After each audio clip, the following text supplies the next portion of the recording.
మళ్ళీ పారిపోతుందేమోనని ఒకటికి 2 దెబ్బలు కొట్టాను. అంతే అక్క, అంతకు మించి నేనేమీ చేయలేదు. నీలాంటి రాక్షసుడు ఇలాగే కొడతాడ్రా. కసితో కోపంతో బలంగానే బాదుంటావు. లోపల నరాలు చిట్లుంటాయి. స్పృహ తప్పింది. ఇప్పుడు కోమాలోకి వెళ్ళి అటు నుంచటే పైకి పోయేలా ఉంది. నా మాట విని అది కళ్ళు తెరిచే లోపల నువ్వు ఊరు వదిలే పారిపో. అది రెప్ప తెరిచిందో నీ బతుకో రెప్పపాటే. స్పృహలోకొస్తే మొత్తం నీ గురించి చెప్తుంది. అప్పుడు అందరూ కలిసి జన్మలో నిన్ను మరో అమ్మాయి జోలికి వెళ్లకుండా చేస్తారు. కాళ్ళు చేతులు విరగొడతారు. ఏ పార్ట్ కాపాటు చురకలంటిస్తారు. నడవడానికి కాళ్ళు లేకుండా, అడుక్కోవడానికి చేతులు లేకుండా, ముష్టెత్తుకోవడానికి అయ్యా అమ్మ అనడానికి నోరు లేకుండా చేస్తారా. బ్రతుకు మీద ఏ మాత్రం ఆసున్నా ఏ కాశీనో రామేశ్వరమో పోయి సన్యాసుల్లో కలు. ముష్టెత్తుకుని బ్రతుకు. ఇక్కడ కనిపించావో గద్దల్లా నీ వెంటపడి బ్రతికుండగానే పీకు తింటారా. నీకు బ్రతుకు మీద ఆసుంటే పారిపో.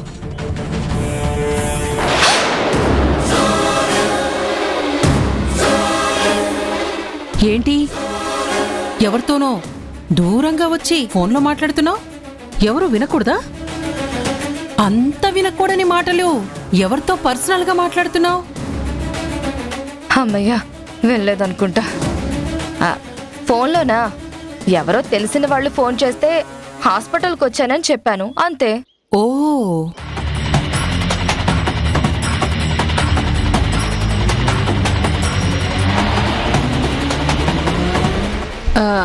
అవును, నీ తమ్ముడేడి? ఈ మధ్యన కనబడ్డం లేదు. కొంప తీసి వాడుగాని ధరణిని ఎత్తుకెళ్లే ప్రయత్నంలో ఇది జరిగిందా? వాడేమన్నా అఘాయిత్యం చేయబోయాడా? వాడికి అసలే దాని మీద కన్ను, మా వాడి మీద కోపం. ఆ కోపం కసి దీని మీదేమన్నా వెళ్లదీశాడా? నాకెందుకో వాడి మీద డౌట్గా ఉంది.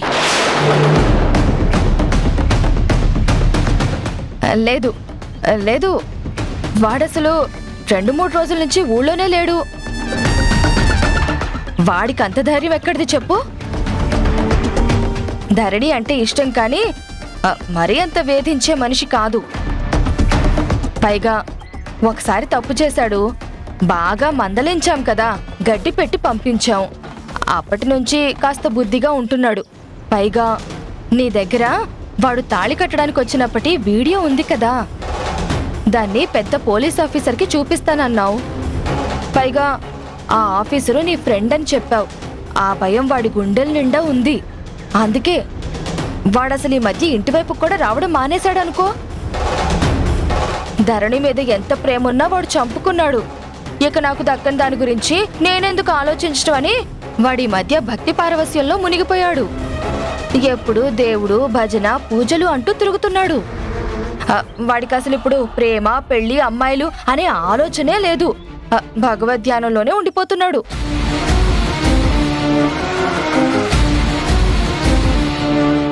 అంటే ఖచ్చితంగా ఇది కిడ్నాపర్ల పనే అంటావు? ఓ, ఏయ్, వాళ్ళు నీకు ఫోన్ చేశారన్నావు కదా, నువ్వు తిరిగి వాళ్ళకి ఫోన్ చేయి. వాళ్ళకి డబ్బులు ఇస్తానని ఆశ చూపించు. వాళ్ళు రమ్మంటే మా తమ్ముడికి ఇన్ఫార్మ్ చేస్తాను. వాడి ముందు వాళ్ళని కట్టిపడేస్తే మన మీద కాస్త పాజిటివ్ ఒపీనియన్ అయినా వస్తుంది మా తమ్ముడికి. ఏమంటావు? ఫోన్ చేయి, ఆ కిడ్నాపర్ల సంగతేంటో చూద్దాము. వాళ్ళు దొరికితే మన మీద ఎలాంటి అనుమానమూ రాదు. మనకి క్లీన్ చిట్ వస్తుంది. మనం ఫెయిర్గా బతికేయచ్చు. అయినా వాళ్ళేం కిడ్నాపర్లు? అప్పచెప్తే సరిగ్గా అప్పచెప్పాలి, లేదా చంపి పారేయాలి. కానీ ఇలా అటూ ఇటూ కాకుండా వదిలేసి మన ప్రాణం మీదకి తెచ్చారు.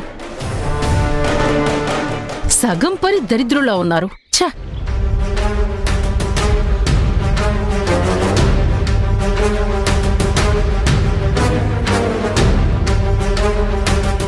అవును, నీకేమైనా టెన్షన్గా ఉందా? నాకెందుకు టెన్షను? అయినా కళ్ళు తెరిచి స్పృహలోకి వస్తే నీ కొడుకు ఘనకార్యం గురించి చెప్తుంది గాని నా గురించి గాని నా తమ్ముడు గురించి గాని చెప్పడానికి ఏముందని? నేను వద్దన్నా నీ కొడుకు తీసుకెళ్లాడు, దానికి అతను బాధ్యుడు కానీ నేను కాదు కదా. ధరణి స్పృహలోకి రాగానే కూడా జనని మేం మీ అమ్మా నాన్నలమని చెప్పేస్తారు, అందరూ కలిసిపోతారు. అప్పుడు నీ కొడుకుతో పెళ్లి జరగదు. అప్పుడు నువ్వు పడాలి టెన్షన్, నువ్వు మొత్తుకోవాలి దరిద్రం గురించి. అయ్యో అన్ని ఆశలు పడ్డానే అడుక్కు తినాల్సి వచ్చింది అని ఏడవాలి. నాకేం భయం, నాకేం టెన్షన్. చూడు శారదా, నువ్వు నాతో చాలా దుర్మార్గాలకి చేతులు కలిపావు. నేనొక్కదాన్ని ఏడవను, నిన్ను ఏడిపించి తీరతాను. నువ్వు పాపివే, నేను పాపినే. అందుకే మనిద్దరం స్నేహితులమయ్యాం. శిక్ష పడితే ఇద్దరికీ పడాల్సిందే. ఇదిగో, నేను వదిలేస్తాను అని అనుకోకు, అర్థమైందా?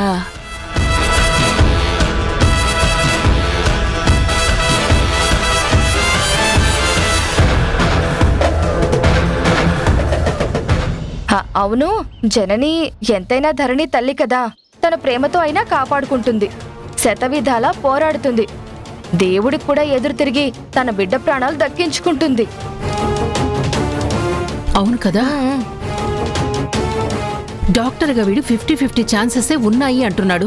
అవతలేమో ఆ జనని దేవుణ్ణి నిలదీయడానికి దీక్ష పూణ్ణి పూజలు చేయడానికి వెళ్ళింది. అసలు ఇప్పుడు ఆ జననీయే లేకపోతే నిజం తెలిసినా ఒకటే, తెలియకపోయినా ఒకటే కదా. అవును, నిజం తెలిసినా ధరణి ధీరజ్ని ప్రేమిస్తుంది కాబట్టి నా తమ్ముడు అమాయకుడు ఎలాగోలా కన్విన్స్ చేసి, మేనల్లుడే కదరా, వరుసైన వాడే కదరా, ధరణి అంటే ఇష్టంరా, ధరణి కూడా ధీరజ్ని ప్రేమించిందిరా అని నచ్చజెప్పి ఒప్పించి మెప్పించి ధీరజ్తో దాని మెడలో తాళి కట్టించేస్తాను. అప్పుడైనా నేను ఈ ఆస్తిని అనుభవించొచ్చు.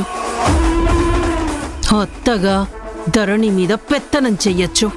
మరోపక్క పైలోకానికి పోయిన జనని ఆత్మకి శాంతి లేకుండా చెయ్యొచ్చు. ఏమంటావ్?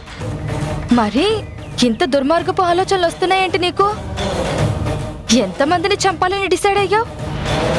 నీ స్వార్థం కోసం, నీ సుఖం కోసం, నీ సంతోషం కోసం ఎవరిని పడితే వాడిని చంపేస్తావా? మరేం చేయమంటావ్? జనని బ్రతికుంటే మాత్రం మనం 1000 జన్మలెత్తినా ఈ పెళ్లి జరగదు. అందుకని చంపేస్తావా? ఎస్, డిసైడ్ అయ్యా. వేరే దారి లేదు. ఎవ్వరూ నా ఈ విషయంలో ఇంకేం సలహాలివ్వద్దు. నేను ఫిక్స్ అయిపోయాను. దాన్ని పైకి పంపించే ముహూర్తం ఫిక్స్ చేసేసా.